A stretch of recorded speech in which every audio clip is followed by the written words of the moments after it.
చిన్నప్పటి నుంచి వింటూ వస్తున్న బిగ్గెస్ట్ క్వశ్చన్, ఎందుకు పాండవులు 5 అన్నదమ్ములు ఒకే అమ్మాయిని పెళ్లి చేసుకున్నారు అండ్ వీళ్ళందరూ అమ్మాయితో ఎలా కాపురం చేస్తున్నారు? ఇది మనందరినీ కన్ఫ్యూజ్ చేసే క్వశ్చన్. అసలు దీనికి కారణం ఏమిటి? వాళ్ళ ఇష్టమా, లేకపోతే పరిస్థితుల, లేక ధర్మం పేరుతో తీసుకున్న నిర్ణయమా? ఈ ప్రశ్నకి మహాభారతమే తిరిగి సమాధానం చెప్తుంది. ఎందుకంటే ఇది నార్మల్ డెసిషన్ కాదు, ప్రాణం పెట్టి తీసుకున్న బాధ్యత. ఈ ఘటనలో ఒక చిన్న మాట ఒక పెద్ద సంఘటనకు కారణమైంది. ఆ మాట చెప్పింది ఎవరు? కుంతిదేవి. ఆమె చెప్పిన ఒక మాట పాండవుల జీవితం మొత్తం మార్చేసింది. ఈ కథ వింటే ధర్మం అంటే ఎంత కఠినమైనదో తెలుస్తుంది. ఇదేం అన్ఎక్స్పెక్టెడ్ కాదు, ముందే రాసిన విధి. వనవాసం టైంలో అర్జునుడు స్వయంవరంలో ద్రౌపదిని గెలిచి పాండవులందరూ తన తల్లి దగ్గరకు వచ్చేటప్పుడు జరిగిన ఒక చిన్న తప్పిదం, కానీ అదే ధర్మమైంది. ఇప్పుడు అసలు మేటర్లోకి వెళ్దాం. పాండవులు ద్రౌపదిని తీసుకుని ఇంటికి వచ్చారు. ఇక్కడ స్టోరీ స్టార్ట్. కుంతి చెప్పిన ఒక మాట, పాండవులు ఆనందంగా ఇంటికి వచ్చారు. వాళ్ళ వద్ద ద్రౌపది నిలబడి ఉంది. అప్పుడే వాళ్ళు కుంతిదేవిని పిలిచారు. అమ్మా, ఏం తీసుకొచ్చామో చూడు. అలా వారు ఎవరో ఒకరు అనలేదు, అందరూ కలిసి చెప్పారు. కానీ కుంతి వాళ్ళని చూడలేదు. వాళ్ళు తీసుకొచ్చింది ఏమిటో కూడా చూడలేదు. అప్పటికే ఆమె ఇలా అనేసింది, మీరు తెచ్చింది ఏదైనా సరే అన్నదమ్ములు అందరూ కలిసి పంచుకొని తినాలి. ఇది కుంతిదేవి పాండవులు ఎప్పుడు అడవికి వెళ్లి వచ్చిన చెప్పే మాట. ఈసారి వారు ఆహారం తీసుకురాలేదు, ఒక అమ్మాయిని తీసుకొచ్చారు. ఆమె ద్రౌపది. ఆ మాట వినగానే పాండవులు షాక్. కుంతిదేవి కూడా వాళ్ళ వద్ద ద్రౌపది కనిపించిన వెంటనే షాక్ అయ్యింది. అయ్యో, నేను చూడకుండానే మాట చెప్పా. కానీ ఆ టైంలో తల్లి ఒకసారి మాట చెప్తే ధర్మంగా పరిగణించాలి. యుధిష్ఠిరుడు ఆ మాట వదిలిపెట్టాడు. మాతృవాక్యం అంటే దేవుని వాక్యం అని ఆయన నమ్మకం. మాట మార్చడం ఆయనకు పాపమని భావించాడు. అందుకే ఆ మాట నిలిచిపోయింది. యుధిష్ఠిరుడు అన్నదమ్ముల్ని కూడా ఒప్పించాడు. వారు కూడా ఆ మాటకు గౌరవం ఇచ్చారు. అదే ఈ నిర్ణయానికి మూలం. ఒక చిన్న మాట మహాభారతంలో పెద్ద మలుపుగా మారింది. యుధిష్ఠిరుడి ధర్మం. పాండవుల డిసిషన్ లో హృదయం కన్నా ధర్మం ముందు. ముఖ్యంగా యుధిష్ఠిరుడు. ఆయనకు ధర్మం అంటే ఆకాశం అంత పెద్దది. అమ్మ మాట మార్చడం అంటే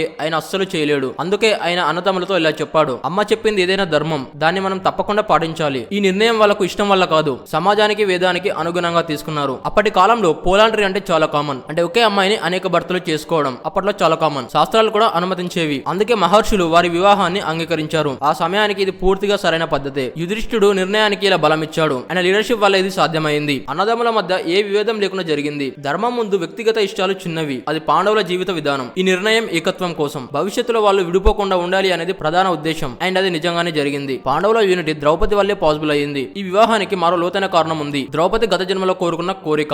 ఆమె అప్పట్లో భక్తి తపస్సు చేసి శివుడు ప్రత్యక్షమై వరం కోరుకోమన్నాడు. అయితే ద్రౌపది 5 గొప్ప లక్షణాలను భర్త కావాలని కోరుకుంది. ఒకే మనిషికి అన్ని లక్షణాలు రావు. అందుకే శివుడు ఆమెకు 5 భర్తలను వరంగా ఇచ్చాడు. ఆ వరం ఈ జన్మలో నిజమైంది. అందుకే ద్రౌపది పాండవులందరికీ భార్య అయ్యింది. ఇదొక వేద సత్యం. ఈ కథ మహాభారతంలో కూడా చెప్పబడింది కూడా. కాబట్టి ఇదేదో అనుకోకుండా అయ్యింది కాదు. ఆమె కోరిక, ఆమె వరం, ఆమె విధి. అందుకే ఆమె వివాహాన్ని నిరాకరించలేదు. ఆమెకు అది అన్యాయం కాదు, విధి నెరవేర్చుకోవడం. పాపాలు వరాలు మహాభారతంలో చాలా కీలకం. ద్రౌపది కథలో కూడా అదే. ఈ వరం వల్లే శాస్త్రాలకు అనుగుణంగా వాళ్ళు కలిశారు. 5 అన్నదమ్ములకు ఒకే భార్య. ఇది కోరిక కాదు, విధి. శివుని మాటలే నిజమయ్యాయి. ద్రౌపది కూడా ఆ వాస్తవం అంగీకరించింది. అందుకే ఈ కథ న్యాయంగా పూర్తయింది. చాలా మందికి అనిపిస్తుంది ద్రౌపదిని బలవంతంగా పెళ్లి చేసుకున్నారేమో అని, కానీ నిజం పూర్తిగా ఆపోజిట్. ఆమె స్వయంగా అంగీకరించింది. ఎందుకంటే ఇది విధి అని ఆమెకు తెలిసింది. మహర్షులు కూడా ఈ నిర్ణయం శుభమని చెప్పారు. ద్రౌపదికి ఇది అర్థమయ్యాక ఆమెకు ఈ మ్యారేజ్ బలవంతంగా అనిపించలేదు. ఆమెకు గత జన్మలో కోరుకున్న కోరిక గుర్తొచ్చింది. అందుకే ఈ వివాహం అయ్యింది. ఆమె అంగీకారం వల్లే పాండవులు మరింత ఏకమయ్యారు. బట్ ద్రౌపది చాలా తెలివైంది. రాజనీతి తెలిసింది. కష్ట సమయంలో నిలబడే శక్తి ఉంది. అందుకే ఆమెను అందరూ అగ్రరాణి అంటారు. శక్తి, ధైర్యం, నాయకత్వం ఇవన్నీ ఆమెకున్నవి. ఆమె డెసిషన్స్ ఎప్పుడు న్యాయంగా ఉండేవి. అందుకే అన్నదమ్ముల మధ్య విభేదాలు రాలేవు. ఆమె వాళ్ళని ఒక కుటుంబంలా ఉంచింది. ఆమె ప్రజెన్స్ వల్లనే పాండవులు బలంగా ఉన్నారు. మహాభారతం మొత్తం తిరగరాయడానికి ద్రౌపది ముఖ్య కారణంలో ఒకరు. ఆమె జీవితం త్యాగం, ధైర్యం,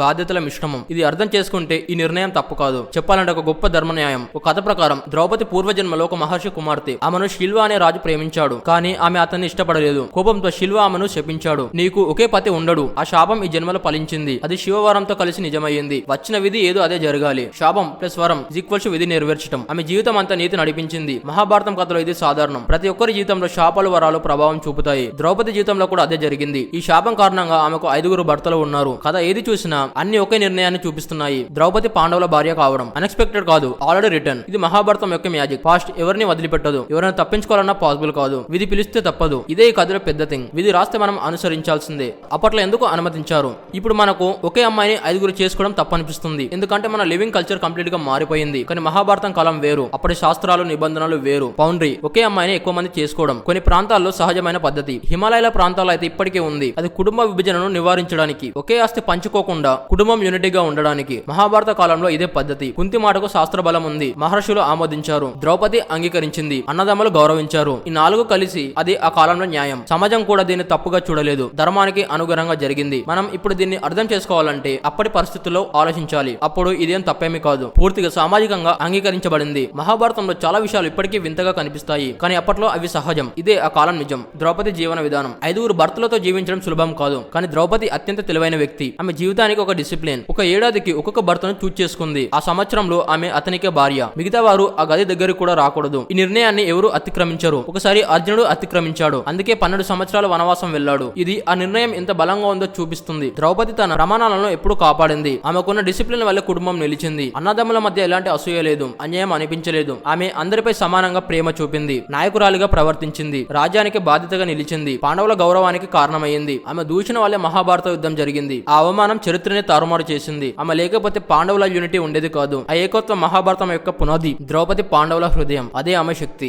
ఎందుకు గొడవలు రాలేదు? సాధారణంగా ఇద్దరు ఒక అమ్మాయి కోసం గొడవ పడతారు. అయితే 5 అన్నదమ్ములు ఎలా శాంతిగా ఉన్నారు? కారణం ఒక్కటే, డిసిప్లిన్. యుధిష్ఠిరుడి మాట వారికి ధర్మం. ద్రౌపదికి ఉన్న నాయకత్వం. ఆమె ఎప్పుడు ఇంపార్షియల్, ఎవరికి ఎక్కువ ఎవరికి తక్కువ అనే భావాలు లేదు. వాళ్ళ మధ్య సమానత్వం. ఈ సమానత్వాన్ని ద్రౌపది కాపాడింది. అందుకే అసూయలు రాలేదు. ప్రేమ విషయమైనా స్వార్థం విషయమైనా ఎలాంటి సమస్య రాకుండా ఆమె ప్రవర్తించింది. ఆమె నాయకత్వమే వారి బలం. అన్నదమ్ముల మధ్య గొడవల్ని పూర్తిగా దూరం చేసింది. ఆమె అందరికి బంధం. ఆమె ఒక మాతృస్థానం. అవమానం జరిగినప్పుడు అందరూ ఒకటై నిలబడ్డారు. అదే పాండవుల శక్తి. ఆమె పట్ల గౌరవంతోనే ఏకత్వం నిలిచింది. ఇదే స్త్రీ బలం. ఇదే ద్రౌపది మహిమ. ఆమె లేకపోతే పాండవులు బలహీనులు. ఆమె ఉన్నందుకే వారు మహాభారతం గెలిచారు.